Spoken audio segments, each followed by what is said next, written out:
o sea, el existencialismo, yo no sé por qué no está de moda hoy en día. Debería de estarlo. No está.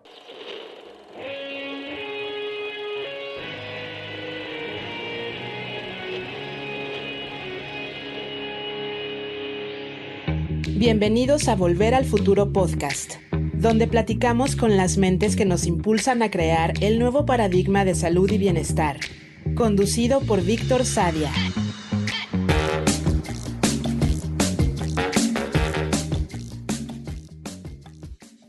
Dani Sadia estudió matemáticas y cine. Es un emprendedor multifacético, reconocido por ser pionero en el mundo del podcasting y por liderar proyectos innovadores como las plataformas de podcast descentralizadas en Web3. Posee un profundo interés en la economía de la complejidad, aplicando activamente sus principios en proyectos prácticos y académicos.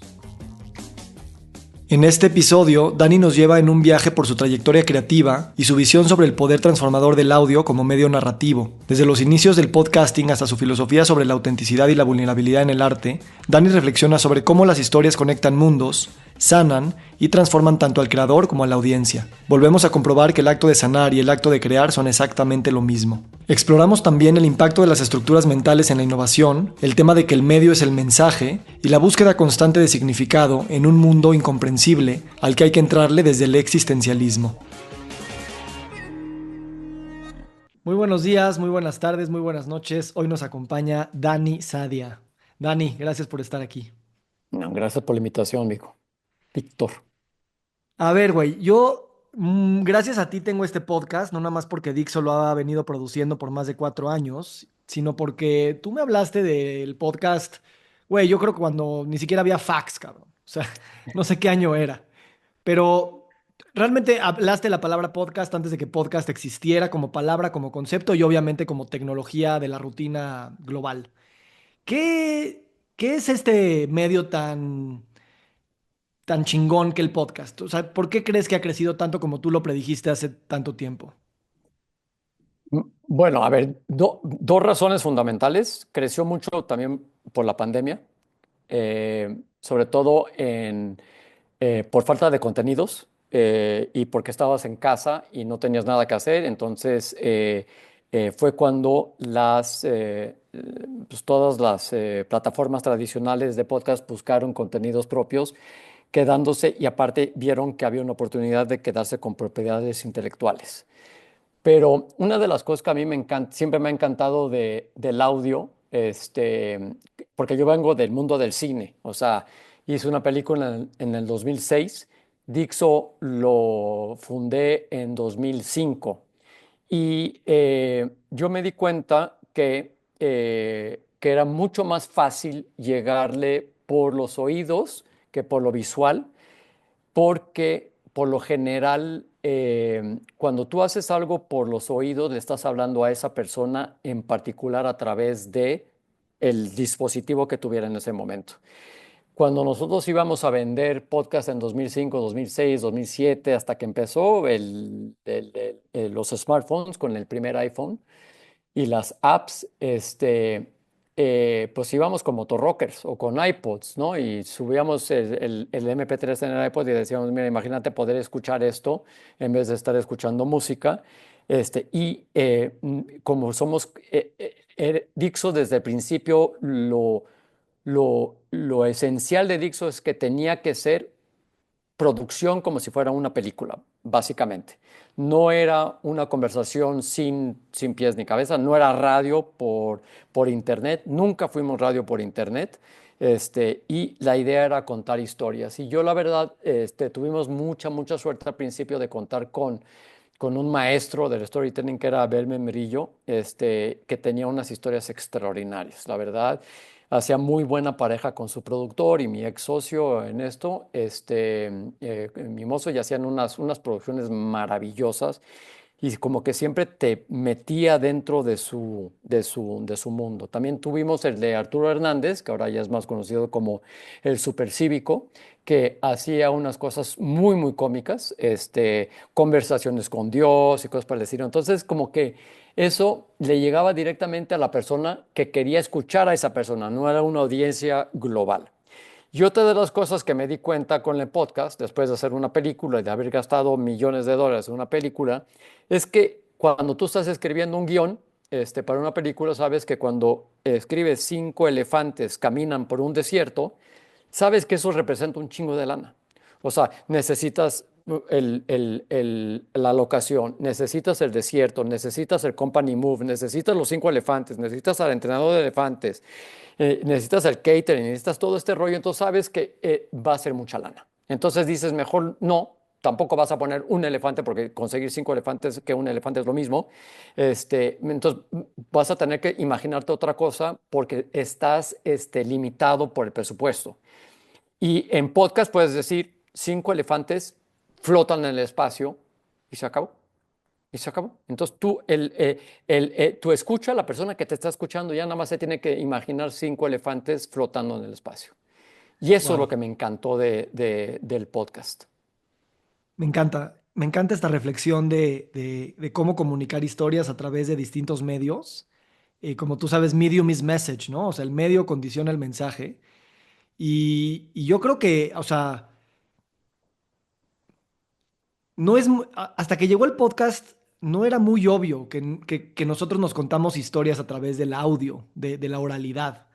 O sea, obviamente conversamos todo el tiempo con todas las personas que nos topamos en el día, pero como que se ve más como un mecanismo de operacionalidad de tu vida, ¿no? Que de crear mundos y de crear historias y de crear posibilidades. Entonces, Sí, y esto me lleva como al siguiente tema, pero hílalo como tú quieras, que es el tema de cómo se nos estructura la cabeza, ¿no? Porque yo te quiero preguntar sobre cuando tú estudiaste matemáticas y siempre me decías, güey, las mates te van a estructurar la cabeza. Y ahora también pienso en este contexto, el cine te estructura la cabeza, el audio te estructura la cabeza, la literatura escrita te estructura la cabeza, y literalmente tu cabeza va a cambiar completamente conforme a estas maneras de estructurarla. ¿Cómo tú aprendiste esta idea de que the message structures, ¿no? sí. Pues básicamente como he hecho siempre todo, y con la verdad, siempre yo me aviento a la piscina. Me aviento a la piscina sin saber mucho del tema, pero de algo que me apasiona, y entonces lo empiezo yo a estructurar, pero más bien compartimentalizar dentro de mi cerebro. Entonces digo, esto, esto que estoy viendo en este momento queda o casi casi catalogado dentro de mi cerebro bajo con este tag.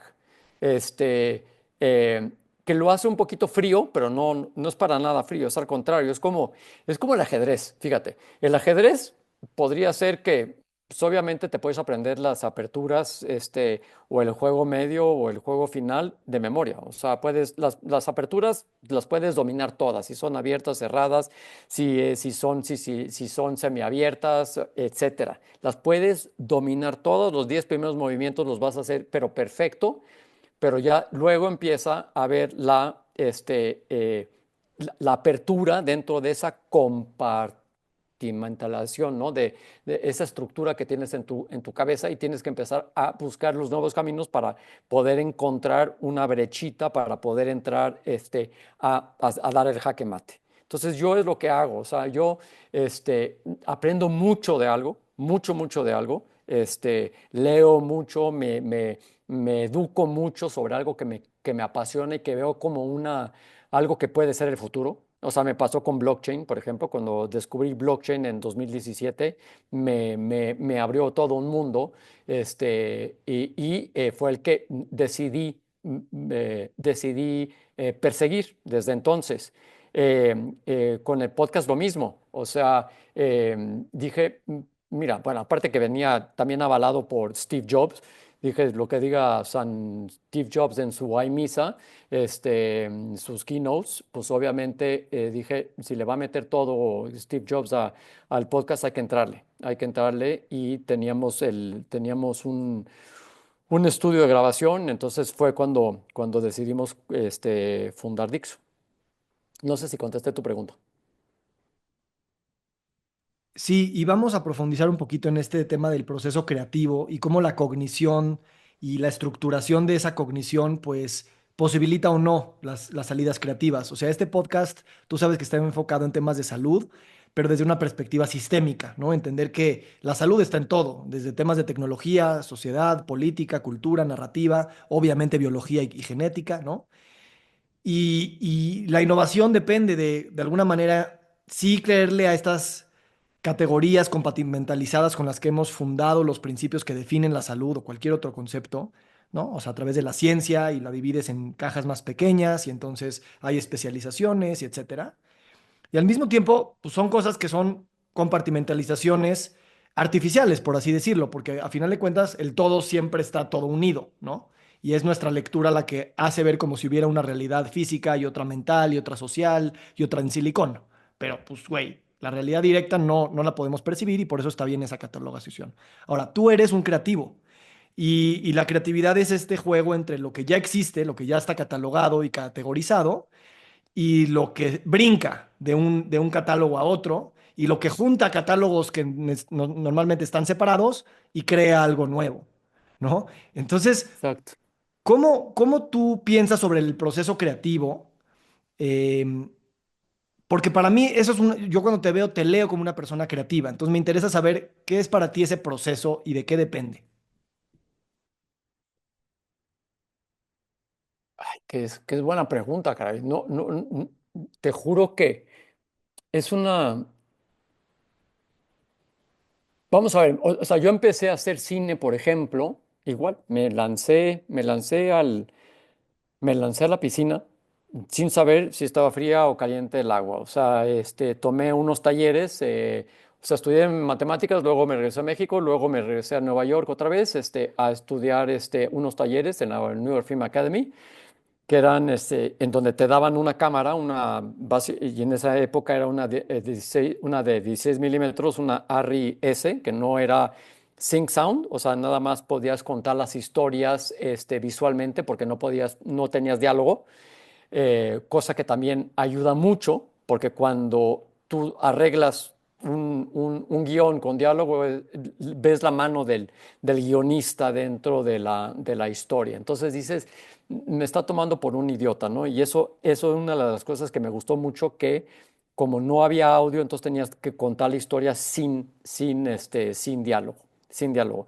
Entonces, y la primera vez que yo tuve una cámara de 16 milímetros enfrente de mí, que no era Sync Sound, que tenía que contar una historia, fue en ese momento. Y es ahí en donde empiezas a ver todas las técnicas que existen, todos los grandes maestros, también tienes, por eso ser cinéfilo no te convierte en crítico, sino que te convierte en un admirador del arte, del director que estás viendo. O sea, yo por eso siempre me oponía y siempre he dicho que se me hace ridículo que alguien que hace un cortometraje o alguien que hace su primera película, su segunda película, su tercera película, le ponga una película porque no es tu película, es la película del equipo que te está enseñando para ver cuál es tu visión del cine, porque lo vas a ir forjando mientras vas haciendo películas. Entonces, yo pues, obviamente nunca puse una película de Dani Sadia, sino que es escrita y dirigida por Dani Sadia, porque sí es un trabajo de equipo. A partir de la tercera o la cuarta, dependiendo de quién eres, ahí sí, definitivamente ponle tu nombre, porque ya sabes que cuando vas a ver una película de los hermanos Cohen, por ejemplo, ya sabes a qué te atienes. Te puedes atener a un Big Lebowski o te puedes atener a lo que hizo la de Hail Caesar, por ejemplo, o la de Woody Allen. Te puedes encontrar una película cómica o una tragedia o un drama, pero siempre con el personaje, con este personaje central, ¿no? Entonces, vas aprendiendo con estos grandes y dices, yo quiero ser como él, yo quiero realmente mostrar el mundo a través de cómo lo vería este gran maestro. Entonces, el proceso creativo para el cine, en particular para mí, ha sido ha sido decir, quiero mostrar una historia desde el punto de vista de cómo lo vería Martin Scorsese, por ejemplo. Y entonces de repente digo, no, pues este ya no me gustó tanto, prefiero verlo a través del cine de Ingmar Bergman. No, está demasiado trágico. Entonces prefiero otra cosa. Entonces viene la escritura, reescritura, reescritura y vas viendo de qué manera vas construyendo las escenas una tras otra. Por eso dicen, por ejemplo, cuando escribes un guión, siempre tienes que tener en mente un actor. ¿Quién quieres que sea este personaje? Porque ya te lo puedes imaginar. Ya puedes saber que Antonio Banderas va a ser un personaje, ya sabes que Sylvester Stallone va a ser un personaje y ya sabes que Jean-Paul Belmondo te va a ser otro personaje. Entonces, cuando tú ya lo tienes en tu cabeza, ya puedes empezar a darle esa caracterización de personaje que tú quieres darle a él. Y cuando ya haces el casting, como tú tenías pensado Jean-Paul Belmondo, por ejemplo, y pues ya no tienes acceso a Jean-Paul Belmondo porque se murió, entonces tienes que encontrar a alguien que te pueda dar esa caracterización y esto viene por eso en los castings. Ok. Y es ahí en donde empiezas a encontrar también todo la cosa creativa. Y la cosa creativa también es, por esto te digo que es un trabajo de equipo. O sea, una película no sería, un Quentin Tarantino no sería Quentin Tarantino sin su director de fotografía. Igual que Woody Allen, no sería sin su director de fotografía. Por eso se hicieron muy buena mancuerna, por ejemplo, Cuarón y Lubezki hicieron muy buena mancuerna luego Iñárritu con Lubezki, porque cada quien se va alimentando uno a otro. Sí. Entonces, el proceso creativo de una película es muy en conjunto y el proceso creativo de un podcast aún más, porque ahí no le puedes mostrar algo visual, sino que tienes que mostrarle algo auditivo a tu productor. Y yo hice muchos experimentos con mi podcast, que era Filmonauta, uno que lancé en 2015 sobre cine, justamente. Te voy a, voy a pararme porque hay un perro ahí, no sé si lo puedas oír. Muy, muy leve. Bueno, y entonces empecé a hacer experimentos con mi productor. El primero lo sentí demasiado, el primer episodio no me gustó, el segundo lo sentí muy leído y el tercero hasta como el décimo más o menos, que justamente se llamaba lo imperceptible de la perfección, ¿no? Que es en donde yo encontré una manera de escribir mis podcasts de la manera como yo hablo y entonces ya no se leía, ya no se sentían leídos. Y Ujú. luego empezamos a avanzar más diciendo, ¿qué te parece si empezamos con el soundtrack de Amadeus, que le encantaba a mi productor? Entonces, pues yo tomando el soundtrack de Amadeus, empecé a tomar el tema de lo que era Amadeus. Y Amadeus es Salieri sentía que Mozart era un intruso en la corte, ¿no? Y entonces y el podcast lo hice de intrusismo. Entonces Ujú. me inventé una historia en donde yo me encontraba un amigo en una fiesta y me decía, ¿qué crees? Voy a hacer una película. Y yo le decía, pero tú no eres director, cabrón, ¿de qué me estás hablando? Y entonces me decía, no, pues es que conseguí lana y tengo un guión que quiero desarrollar y pues lo voy a hacer. Pero entonces yo me sentía como Salieri y entonces metíamos muchas cosas de Ujú. los audios y los diálogos de la película y fue una cosa espectacular. Luego lo hicimos con Star Trek para el 50, que es lo que yo estaba empezando a experimentar mucho con realidad virtual, por ejemplo. Entonces el 50 lo hicimos con todos los audios de Star Trek, con toda la música de Star Trek, con todo, porque también éramos fans de Star Trek y entonces yo lo hacía como que fuera un viaje a las estrellas, esta nueva dimensión de hacer realidad virtual y esta nueva gramática de contar historias en realidad virtual. Eso, la gramática. Sí, A ver, yo he visto mucho la creatividad, el proceso creativo, el proceso artístico, que tú ahorita lo describiste en esto, eh, como también un proceso muy paralelo, si no es que casi igual que un proceso de sanación, ¿sabes? Porque un proceso de sanación, tanto individual como colectivo, tiene que jugar con la realidad y la ficción, tiene que jugar con mundos imaginados, pero también no despegarse tanto de ahí. Y pues todos hemos hablado del poder sanador del arte. Independientemente de eso, eh, voy a tratar, estamos coproduciendo esta película en podcast el día de hoy, entonces vamos a tratar de tejer todos estos puntos como vamos avanzando. sí, me encanta. Y por eso quiero hablar de otro tema que también tiene que ver con el proceso creativo y la sanación, que es cuando yo te leía de chico, siempre percibí a Dani, que era Dani el que me explicaba las cosas del mundo material y de cómo funcionaba el sistema de la bolsa de valores y que cómo funcionaba un microchip y cómo funcionaba, etcétera. Y al mismo tiempo, a través de tu escritura, yo percibía a una persona con una riquísima vida interior, ¿no? Fast forward muchos años, publiqué mi segundo libro y el comentario que más me dolió, porque también lo que te duele es verdad, llegaste y me dijiste, güey, es que no te desnudaste, ¿no?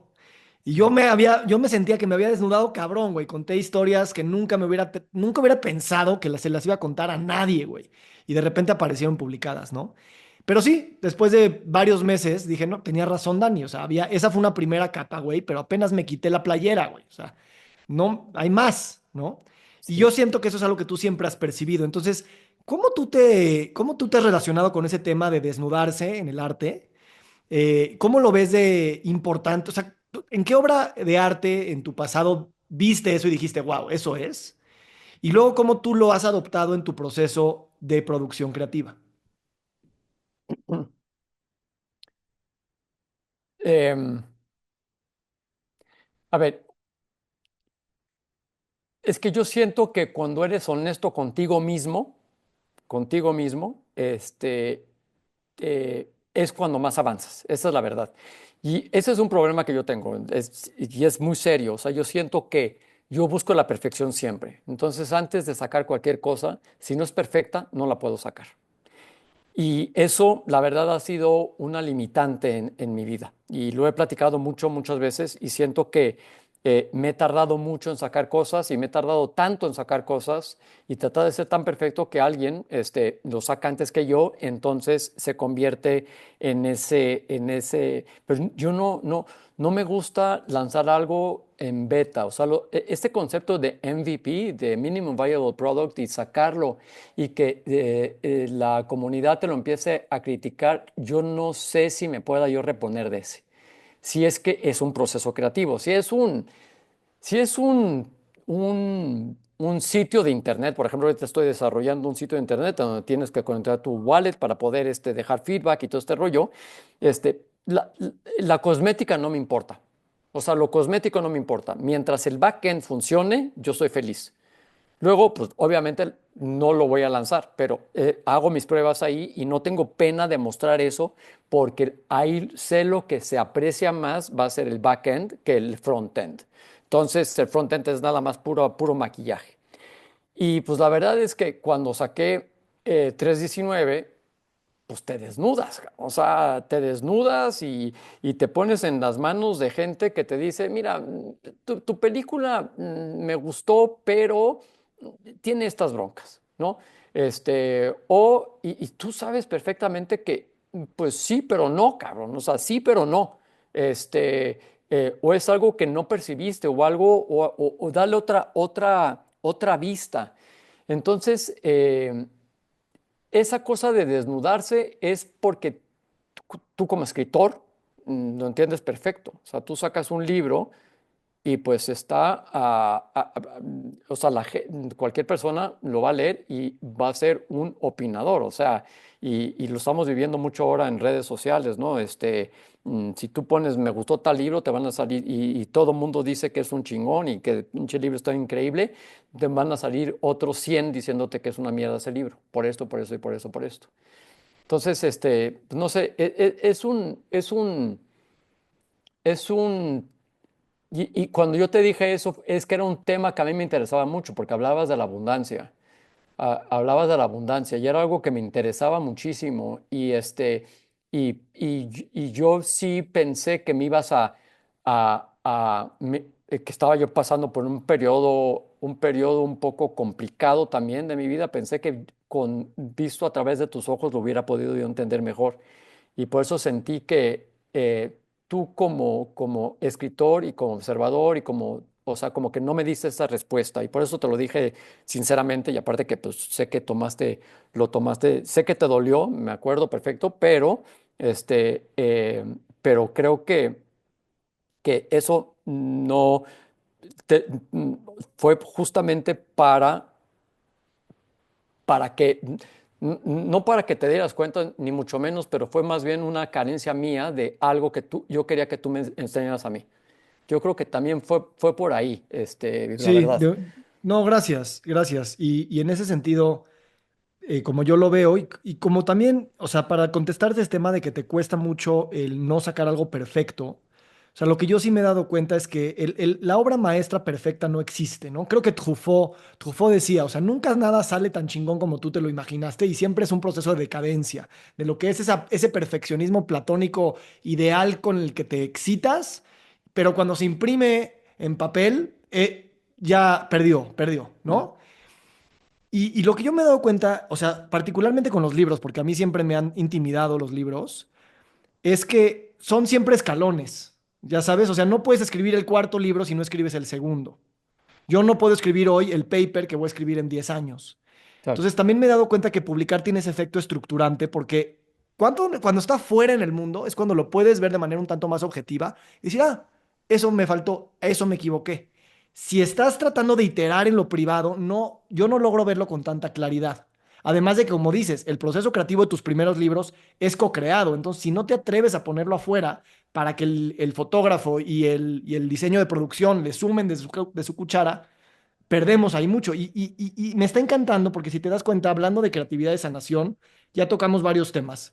Cómo la estructura y el contenido están siempre cambiándose entre ellos. Hablamos de curiosidad, hablamos de autenticidad y de vulnerabilidad.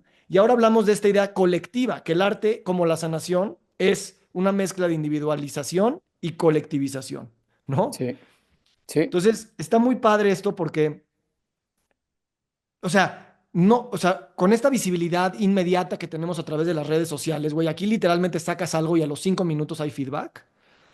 eh, Tenemos que tener cuidado, ¿sabes? De cómo observar ese feedback y de cómo recibir ese feedback y de cómo ignorar ese feedback y al mismo tiempo escucharlo. Sí. ¿Cómo para ti? Porque yo también he visto una personalidad tuya en línea, desde que tuviste Twitter y fuiste una de las personas que más personas seguían al principio de Twitter, que eso también cambió a Dani. O sea, cambió a Dani en Dani offline, ¿no? ¿Cómo te has co-creado con el avatar que has creado en línea? Y qué puertas, pero también qué cárceles eso te ha creado al Dani total, porque el Dani incluye el digital y el no digital. Sí, bueno, este año, ahorita en febrero, voy a cumplir 18 años en Twitter. Entonces he visto todas las evoluciones de Twitter posibles, imaginables. Al principio, en 2007, 2008, 2009, antes de que se convirtiera en esta cosa tan popular, pues era como una pequeña familia, era como una comunidad. Yo hice muy, muy buenos amigos que todavía tengo hasta la fecha, muy, muy buenos amigos en Twitter, que se volvieron grandes, grandes amistades mías ahora, que en ningún momento hubiera convergido con ellos. Y de repente cuando empezaron toda esta cosa de influencers, pues sí, me buscaban porque yo tenía como 100,000 followers en ese momento. Yo he ido bajando, yo llegué hasta 150,000, ahorita estoy en 120,000. Y te voy a decir, y la verdad no es de que me moleste ni mucho menos, al contrario, o sea, cuando me empezaron a buscar a decir, oye, ¿por qué? Es que somos de no sé qué, queremos que hables de la serie y no sé qué, decía, es que yo no puedo, o sea, no puedo decir una serie que es una mierda, que está buena, no puedo, no sé hacerlo, no sé ni cómo hacerlo porque no me siento ni auténtico, ni original a mí mismo, ni honesto conmigo mismo. Y entonces dejé ir mucha lana y mucha gente pues se aprovechó obviamente otra vez con siendo los que llamábamos los influencers, ¿no? Los tweet stars en ese momento. Y muchos supieron eh, separar su personalidad de su persona. Yo nunca pude hacerlo. Nunca lo pude hacer porque yo siempre, justamente estabas hablando de colectivización y de individualización, justamente yo siempre tuve esta cosa de individualidad en donde @Dani tenía que ser siempre, siempre, siempre el @Dani que hacía los chistes o que hablaba de cosas importantes que podía pasar en el mundo o algo importante que me había pasado en ese momento, ¿no? Y de repente, pues ya se convirtió en un sewer, pero te voy a decir una cosa que me ayudó mucho Twitter en los últimos 3 años, es que me di cuenta de que Twitter es la herramienta número uno para Web3. O sea, todo el mundo piensa que es Discord, sí, también, pero Twitter es la herramienta número uno. Y entonces tuve la gran suerte justamente de que yo cuando me empecé a meter otra vez en Web3, me empecé a dar cuenta que pues yo tenía mucha ganancia. O sea, ya tenía esos followers ahí. El otro día, Oli, tu primo, mi sobrino, me dijo que él pensaba que ya me habían hackeado mi Twitter porque empezaba a hablar de Web3 y de ApeCoin, de todo este rollo en donde estoy muy metido ahorita, entonces pensó que lo habían hackeado, pero yo ya sigo con esta personalidad en donde pues yo ya no me importa ser este miembro de esta comunidad de apes y si la gente que me lee no me entiende, no, tampoco me importa porque yo sé que la gente que sí me lee, sí me entiende cuando están en este mundo. Entonces, ahora sí lo estoy usando como una herramienta de trabajo, básicamente. Nunca lo he usado como una herramienta de trabajo, nunca. O sea, inclusive te voy a decir una cosa, yo nunca entendía a la gente que empezaba en Twitter en 2014, 2015, que tenía su Twitter personal, ¿ok? Empezaba a trabajar en una empresa y empezaban a hablar de su trabajo y del producto de la empresa dentro de su Twitter. Yo decía, es que eso no lo entendía, o sea, y se me hacía ridículo que empezaran, o sea, por decir una marca, ¿no? Empezaron a trabajar en Coca-Cola y entonces empezaban a hablar y me pedían una Coca-Cola y no sé qué, y empezaron a hablar cosas de la marca dentro de su, de su Twitter, cuando yo decía, pero eso es tu vida personal, es tu avatar, pero tu avatar no en un metaverso, es tu avatar dentro del mundo real. O sea, la gente va a ver el arroba tal y va a saber que eres tú, ¿me entiendes? Y que trabaja en esta persona porque ya está doxeada. O sea, si él dice que si pone en su bio que trabaja en tal empresa, pues ya sabes. Si está hablando de las maravillas de marketing que están haciendo en su empresa, pues yo decía, no. O sea, ábranse otro perfil. Pero a veces las compañías te contrataban por tu perfil y te decían casi, casi, oye, y pondrías tu Twitter también o tu Instagram al servicio de la compañía, pues decías que sí, obviamente porque te iban a contratar o ibas a tener trabajo y este rollo, y yo eso nunca lo entendí, nunca.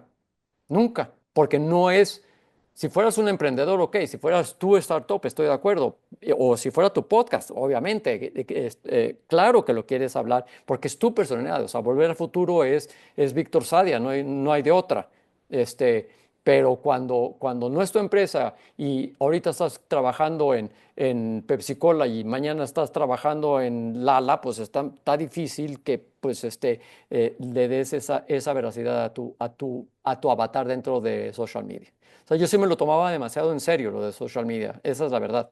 Me lo tomaba demasiado en serio y me lo tomaba demasiado personal y yo quería que conocieran a la persona que Dani Sadia es a través del arroba Dani. Esa es la cosa.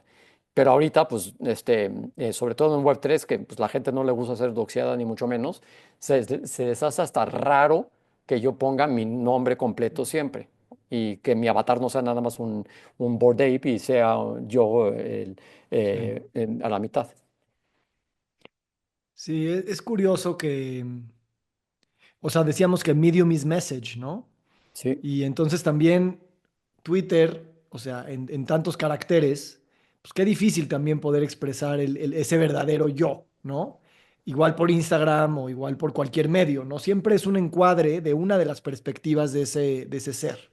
sí, Y lo que a mí me preocupa a veces es, como ya son estas pantallas y estas maneras de comunicar muy tiktokeras de 8 segundos, que literalmente eso nos haga un reverse engineering de nuestra cognición, ¿no? De simplificar la realidad a tal grado que perdemos noción de la profundidad de cualquier cosa, desde que discutir un tema político, y obviamente por eso caemos en esa ley del maniqueísmo y de que mientras más tiempo pasa discutiéndolo, más probabilidades de comparar algo con Hitler, ¿no? ¿Cómo es esa sí, ley? la ley de Godwin. Ajá.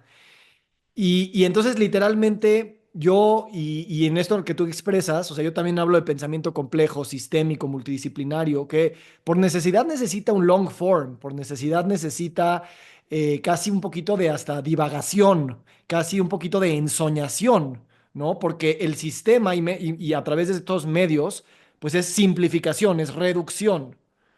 Y entonces yo como que de repente sí siento es como una tensión muy fuerte, ¿no? Entre saber que el mundo es insondable, inexplicable, inefable, y casi, casi como que sentir que, no, güey, todo el mundo lo está entendiendo perfectamente, ¿no? Cabe en Sí, un video 5 minutos o menos de 30 segundos.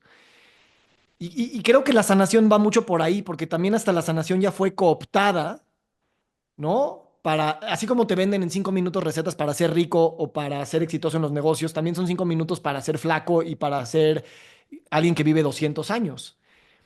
Y se coopta y luego cuando envejecemos, ¿no? Hablando del envejecimiento, hablando de la enfermedad o hablando de salud mental, como que sentimos que nosotros salimos los defectuosos, porque percibimos una complejidad y no logramos que con reglas simples le entendamos al pedo. sí, sí. O sea, yo te aseguro que, o sea, yo 2025 me puse como propósito sanar. O sea, está cabrón. O sea, en 2025. Después de todo esto, o sea, yo ya necesito sanar, creo que no, he entrado en una etapa de mi vida en la que quiero volver, o sea, a ser la persona que fui, que dejé de ser. Eso es la verdad, o sea, tú me lo dices muy seguido, ¿no? ¿Por qué no retomas los propósitos de Año Nuevo que escribía todos los años? Es que quiero escribir más, quiero hacer más cosas que me apasionaban antes, que me encantaban, y es lo que quiero. O sea, creo que he pasado demasiado tiempo, pues es que todo esto, todo lo que ha pasado desde la pandemia, yo creo que ha sido mucho más grave de lo que la gente lo quiere admitir. Y yo lo estoy percibiendo. O sea, de repente hay veces que digo, ojalá venga otra pandemia, porque por lo menos ya no, o sea, por lo menos ya no voy a sentir que no estoy evolucionando, no estoy sanando. Por eso, y eso lo he pensado mucho últimamente, ¿no? Todo el 2024 lo pasé así.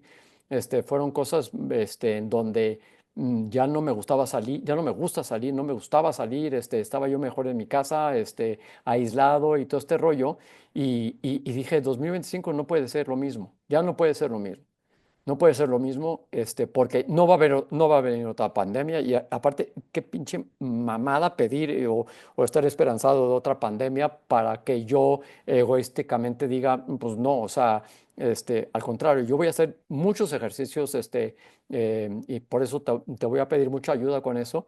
Necesito ejercicios mentales, justamente para ver qué es lo que necesito realmente para sanar, porque no necesito sanar esa parte, y- y estoy dispuesto a darlo todo 2025, con todo. Y lo que hice es un plan, básicamente, para el 2025, y mi plan es eh, eh, volver a sacar a Dixo de donde estaba, del pantano en donde estuvo durante pues, los últimos 2 años. No voy a decir respiración artificial ni nada, porque la verdad es que sí está funcionando. Tenemos más de 10 podcasts a la semana, tenemos buenas descargas, pero siento que después de tanto tiempo, de tantos años, siento que necesitamos la nueva iteración del podcasting en el mundo. O sea, también estoy en podcast desde el principio, he visto todas las evoluciones y todo lo que piensa, todas las tendencias. Ayer tomé dos transcripts, dos diferentes, de dos grandes influencers bueno, no influencers, más bien, personas muy influyentes dentro del podcasting en el mundo, y he hablado con ellas directamente, y la verdad es que te hablan de lo mismo una y otra vez. En 2025 será la consolidación de la monetización del podcast a través de no sé qué, y será la consolidación porque YouTube, y será la consolidación. O sea, todos los años es lo mismo. Todos los años seguimos hablando de lo mismo en la industria del podcast. Y entonces, y la industria no avanza. O sea, la industria no avanza, no hemos encontrado la siguiente iteración, y yo la voy a encontrar. O sea, eso es lo que me propuse en 2024, que en el 2025 la voy a encontrar. Y por eso estoy emocionado, porque creo que ya encontré la solución, ya encontré la inversión y, o sea, el dinero para poder desarrollar la nueva iteración del podcasting, sobre todo para que el listener esté en contacto con su podcaster y el podcaster esté en contacto con su listener. O sea, quiero quitar el Sí, middleman. me Quiero quitar el gusta. middleman y lo voy a quitar el middleman y lo voy a hacer y creo que lo vamos a poder lograr porque una de las cosas que mucha gente, y eso es lo bueno también, la barrera de entrada del Web3 es muy alta, es muy, muy alta, no es nada, nada sencilla entrar en Web3. Este, entonces eso me da tiempo para poder consolidar la industria de Web 2 de podcasting dentro de Web3. Ya, Y eso lo estoy aprovechando a todo. Porque me encanta. sí, y es parte de la sanación también, es parte de mi sanación, definitivamente. Exacto. Eso me gusta que lo digas y me gustaría profundizar en esa palabra que venimos tejiendo a lo largo de la conversación. O sea, ¿qué otras cosas tú observas dentro de la definición de la sanación para ti? Porque tengo yo algunas opiniones, pero me gustaría, obviamente, ser invitado a darlas, pero sobre todo escuchar primero a ti. Eh, entonces, lo que quieras compartir de eso, te lo agradezco. Mira, yo me di cuenta de una cosa el año pasado, que, o sea, la salud no me importaba, o sea, nada. Y que más bien, mi única preocupación era generar dinero, generar dinero, generar dinero, generar dinero. Y era lo único que yo pensaba los 7 días de la semana. O sea, yo me quedaba los sábados y domingos avanzando en presentaciones, en pitches, en bajar ideas, en escribir cosas, de tal manera de poder generar dinero. Y de repente, cuando acabé el año generando dinero, por suerte, porque si no, no sé qué hubiera pasado, en el 2025. Entonces empecé el año con el pie derecho, básicamente. Y quiero que lo de generar dinero pase a segundo plano. Quiero empezar a preocuparme más también de mi salud, o sea, quiero empezar a comer bien, o sea, yo creo que yo no he subido de peso en los últimos, y bueno, y para mí y nuestra constitución es un problema, o sea, subir de peso es un problema, y siempre que veo a alguien que no me ha visto mucho tiempo, me dicen, te veo más flaco, es igual cuando le dices a alguien, te ves más vieja, ¿no? O sea, o te ves más viejo, te ves más, o te ves más gordo, o sea, yo lo tomo como un insulto cuando me dicen, te ves más flaco, porque no es, es algo que quiero arreglar también. Quiero arreglar mi vida social. O sea, mi vida social, tengo grandes amigos, pero ya casi no los veo. Me obligan a salir porque generalmente prefiero quedarme en casa a trabajar o a escribir o a hacer esas cosas. Y quiero, pues no sé, o sea, dentro del cliché es disfrutar un poco de los años que me quedan de vida, y decir, bueno, pues, ¿sabes qué? Y ver en retrospectiva lo que hice, lo pude hacer. O sea, quiero hacer una segunda película, ¿eh? O sea, sigo con la idea de hacer una segunda película de un guión que empecé contigo, ¿te acuerdas? En 2010, ca. Empezamos a aterrizar la idea juntos en el 2010 y ya tengo no sé cuántas versiones de ese guión. Quiero hacer esa película, y la voy a hacer, o sea, y esa es una de mis propósitos. O sea, quiero sacar a Dixo del pantano. No voy a decir arena movediza, pero que sí quiero sacarla. Pero te hablo de Dixo de la industria del podcasting, ¿eh? Y quiero que Dixo sea la que salga de este pantano en que ha entrado el podcasting, en este plató que ya entró el podcasting en el Ujú. mundo, y sacarla de ahí para que volver a ser referente en el podcasting y para también hacer las cosas que ya quiero hacer. O sea, quiero hacer Justin Live y quiero hacer varias cosas antes de... Y el 2025 es el año. O sea, es un año, aparte, pues matemáticamente, 2025 es hermoso, la verdad. Sí. 2025 suena bonito. Gracias, Dani. Bueno, pues mucho para seguir hablando de este tema. Te agradezco mucho que lo compartas así conmigo y en este caso también con nosotros y nosotras que están escuchando esto. Eh,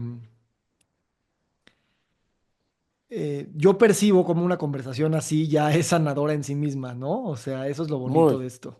muy sanador, sí. Y una cosa que yo te quisiera compartir es un tema de que para mí fue muy sorpresivo. Digo, en este camino de sanación, cada quien va agarrando insights aquí y allá, pero uno que estoy muy clavado últimamente son los temas somáticos, ¿sabes? Yo siempre fui y siempre he sido, y en la familia siempre hemos sido muy intelectuales, ¿no? Y muy discutidores y muy argumentadores y muy estructurados en el canon, que, en fin, tenemos una mente analítica que es poderosa, pero también creo que en mi caso, lo que ha sido sorpresivo es conectar con mi cuerpo, güey, que siempre ha estado ahí, ¿no? Y que tiene una pinche sabiduría milenaria que aloja ahí información de otra manera que no se puede codificar con palabras. Y el lenguaje de los gritos, de los abrazos, de la respiración, de los golpes, o sea, esa parte animal reptiliana mamífera que tenemos ha sido de verdad como, güey, mucho se puede procesar y sanar dejando al cuerpo hacer lo que sabe, güey, en vez de explicarlo o de contenerlo otra vez en una representación de deber ser para las personas con las que vives o con las que posteas y te siguen, ¿no? Sí, Entonces ha sido bien chingón eso, ya sea en retiros o mismo si te vas a un antro, güey, y nadie sabe que estás o no pedo, pues puedes ser lo que quieras, ¿no? O en tu cuarto.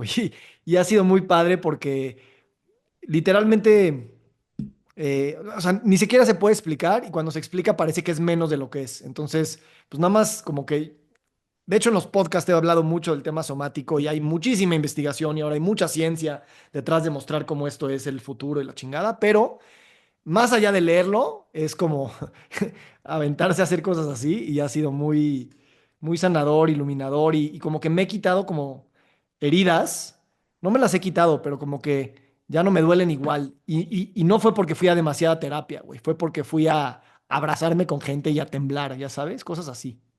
sí.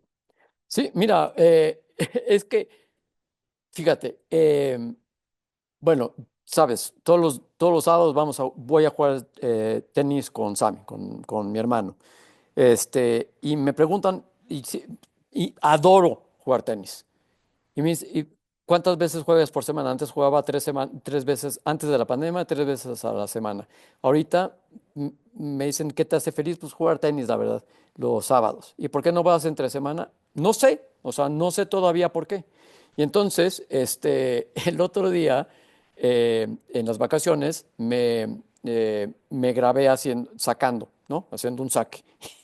Y me di cuenta de los errores que hago y me comparé con el saque de Pete Sampras, porque pues yo crecí con Pete Sampras y con André Agassi.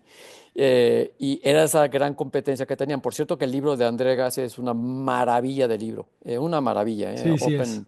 eh, y, eh, y entonces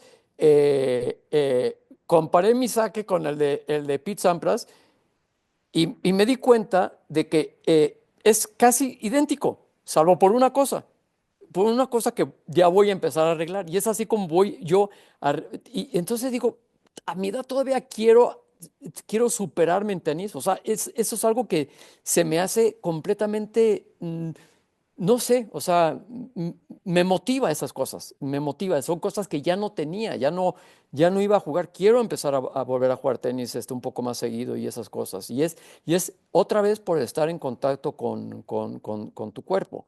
Y también lo platiqué mucho con Alex, con mi otro sobrino, bueno, con el otro sobrino, es que no sé para ubicar a la Otro gente, Sadia, otro otro Sadia. Sadia, ¿sí? Él le encanta el gimnasio, o sea, le encanta el gimnasio y yo odio el gimnasio, pero a huevo quiere que vaya al gimnasio, porque me dice, la única manera que vas a subir de peso es con el gimnasio. No quiero ir al gimnasio, no sé cómo voy a subir de peso este año, voy a empezar a jugar más tenis este año, voy a sacar adelante, o sea, el 2025 lo quiero dar con todo, o sea, con todo. Y eso es algo que me tomó un año entender, o sea, todo, más bien 2 años casi, 2023 y 2024. O sea, 2024 fue un año en donde realmente dije, yo necesito hacer que el 2025 sea el año y lo estoy empezando bien, es la verdad. Estoy Sí, contento. Y, es- me encanta. y me encanta también que me hayas pedido ser tu invitado en esta época de mi vida, porque antes no sé qué te hubiera dicho, hubiera sido una cosa de mucho menos motivadora, yo creo, sería más, más de bajón. Y fíjate Sí. que sí, o sea, sí fue como también mucho acercamiento que tuvimos ahorita en noviembre, me encantó, me encantó ese acercamiento que tuvimos con toda la familia, todo esto fue muy sanador, todo eso es muy sanador, te juro. Y creo que, o sea, ahorita yo tengo que aprender mucho de ti, esa es la verdad. Y estoy aprendiendo mucho de ti, estoy aprendiendo mucho de Alex, mucho, porque sí son iguales que yo, o sea, eso es son iguales que yo. Eso es algo que también me he dado cuenta y me veo mucho reflejado ahí, pero pues alguien decía que los papás, los niños aprenden de los papás, pero a veces son los papás que aprenden de los hijos. Uf, gracias, Dani. Esto te lo digo también como un compliment, pero porque quiero hacer un punto. O sea, obviamente yo soy también de alguna manera idéntico a ti y he aprendido tanto de ti. O sea, la influencia es tan brutal que cuando uno quiere transformar no queda muy claro cómo va a cambiar esa relación, ¿sabes? Porque antes era muy directo. Yo aprendo de ti. Y ahora realmente yo creo que también es la esencia, y mismo en la medicina, en la psicología, en el coaching, un psicólogo o un médico le puede ayudar a su paciente en la medida en la que el paciente le ayuda de regreso al médico y al psicólogo. Ujú. En términos de que la relación sea bilateralmente generativa, es efectiva. Y no Sí, es un tema de verticalidad. Y yo creo que es así con el resto del mundo y es así con el resto de las especies. O sea, todos estamos en todos nuestros pedos y no hay nadie que sepa ni que nadie lo resolvió. Y todos somos espejos de todos y compañeros y extensiones del otro. O sea, tú eres una extensión mía. Mi bienestar depende también del tuyo y tu bienestar depende del mío. En esa simbiosis y que en la familia de sangre se percibe aunque no quieras, ¿no? O sea, yo me rompo el pie en Italia y tú estás en Marruecos, lo vas a sentir, güey, aunque no te has enterado, ¿no? Y confiar en esa madre, güey. O sea, confiar que eso está sucediendo y soltar un poquito esa idea de control y soltar un poco esa idea de, mismo de saber hacerlo y pensar que ya sabemos instintivamente. sí, Creo que eso nos hace derribar muchas barreras y creo que esto que tú dices, querer cambiar, querer mejorar tu saque, güey, eso es la definición de juventud. Eso aplica para un güey que tiene 100 años y aplica para un güey que tiene 10. Si el güey de 10 no quiere mejorar su saque por cualquier razón, pues es más viejo que el güey de 100. sí, Y eso es lo único que sí vale la pena, porque eso sí es una narrativa colectiva, ¿no? Cuando uno dice a mi edad, esto o no, es una narrativa colectiva y que por alguna razón pensamos que eso se detiene o que ya tendríamos que haber llegado a cierta edad con ciertas cosas resueltas. Y estamos poca madre cuando decimos, güey, la tengo más incierta que antes y eso no es una mala cosa. sí. No, al contrario. Yo creo que es lo que, yo creo que es lo que te saca de la estagnación, de la rutina, de ese pantano. O sea, al igual que Dixo estaba en el pantano, hablo de la industria y hablo de Dani Sadia estaba en el pantano también. Ahora ya quiero salir de ahí, ya necesito salir de ahí porque si no, pues entonces ya no tiene absolutamente ninguna, la verdad ya no hay ninguna razón para seguir tratar de ser, no, ya no buscas superación en nada. Y Sí. eso, y eso, y eso es una cosa, mira, te voy a tocar un tema. ¿Tienes tiempo? ¿Hay tiempo? No. No, ya te tienes que ir. Venga, échatelo Mira, y rápido, es sí. que yo siento muchas veces, mira, esta plática que tenemos tú y yo, para mí es muy sanadora a mí, es muy sanadora, y aparte, me encantan tus preguntas. Muchas veces siento que los invitados de los podcasts ya tienen su guión escrito para el personaje que son. No es para abrir y desnudarse otra vez, ¿no? Yo estoy seguro que Rich, pues, que va a estar produciendo esto, va a conocer mucho más de mí que no ha conocido. Pero eso es lo importante de esas entrevistas. Eso es lo importante y esa es la importancia de tu podcast en particular, porque creo que sí no vas con un guión ya preestablecido, sino que vas aprendiendo y vas haciendo la pregunta. Y por eso también yo no te voy a comparar con Joe Rogan, ni mucho menos, pero Joe Rogan es lo que hace, cabrón. O sea, sabe perfectamente y bueno, comparar Joe Rogan de personalidad, porque no, digo, pero el formato es el mismo. Joe Rogan sabe perfectamente qué pregunta hacer y cómo desnudar a la gente. Y por eso la gente va con él. Y todos los demás, todos los otros podcasts, no les veo esta materia de lo que tienes tú, lo que tiene Volver a Futuro. Y te lo digo sinceramente, y me lo dice mucho Rich, ¿eh? Rich me dice, está muy bueno ese podcast, está muy bueno, y él está feliz produciéndolo, porque aprende mucho, está aprendiendo mucho con esto. Y Un eso es abrazo algo. al Rich. Sí, pero y me lo dice siempre, siempre. Está muy bueno ese podcast. Déjame, ahorita hace 2 meses fue la boda de Liz, tu sobrina, mi hermana, y yo leí un discurso y lo edité de último momento porque, o sea, Liz es de esas personas como nosotros, que también se hace las preguntas difíciles de la vida, ¿no? O sea, ¿qué hago acá? ¿Cómo debo de moverme? Y la pregunta que cambié es, ¿por qué no he de suicidarme? Porque no quería que esa palabra esté ahí en el aire y la cambié ¿por qué he de vivir? ¿No? Sí, Pero sí, es la misma pregunta de que estamos dispuestos a preguntar, estamos dispuestos a sentir ese sinsentido. Y mi hipótesis y tal vez mi tesis es que si no vamos a esos lugares, cuando nos quedemos acá, o sea, no regresamos, no es lo mismo. O sea, es como si uno no quiere ir a un duelo. Tú dices, si voy a ese duelo, ahí me voy a quedar, no voy a poder regresar. Y yo creo que es al revés, güey. Si no vas a ese duelo, de verdad no vas a poder regresar, porque te vas a quitar algo que es como lo más obvio de la existencia, que es, güey, tienes una vida sin sentido y, y ya, güey, todo lo demás son ideas que te venden porque eso vende mucho. Tú le pagas a cualquier persona para que te dé respuestas de qué es la vida, ¿no?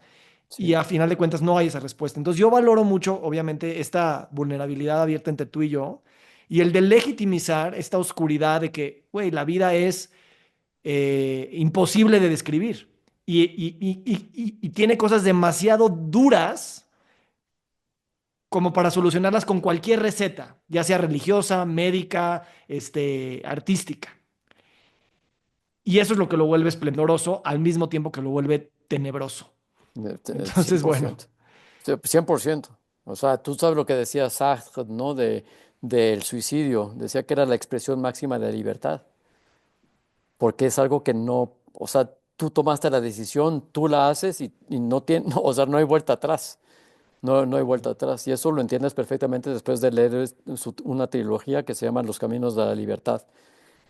Porque, sí, bueno, cabrón, que ya tú me sabes. recomendabas esos libros a Sí. los 9 años, cabrón. Sí. Por suerte no entendía, güey. Pero Sartre es Ay, una güey. persona que, o sea, bueno, a mí me forjó mucho. Sartre y Kundera son los dos escritores que más me han, bueno, no más me forjaron como persona. Es más que cineastas, más que directores, más que guionistas, esos dos, o sea, el existencialismo, yo no sé por qué no está de moda hoy en día. Debería de estarlo. No está. Pues sí, no, the medium is message, cabrón. Y Exacto. sí. Oye, Dani, gracias. Me voy a Gracias a recoger ti, a mis Vic. hijas a la escuela, pero bueno, atesoro enormemente esta conversación. Te honro Igualmente. y honro Muchas nuestra gracias. relación, tanto de sangre como de alma. No, te quiero mucho, Vico.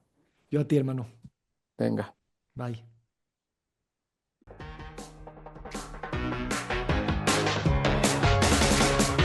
Nos encantaría recibir tu retroalimentación de estos podcasts para continuar generando contenidos que te sean útiles e interesantes. Si puedes, déjanos un comentario en la página web victorsaadia.com.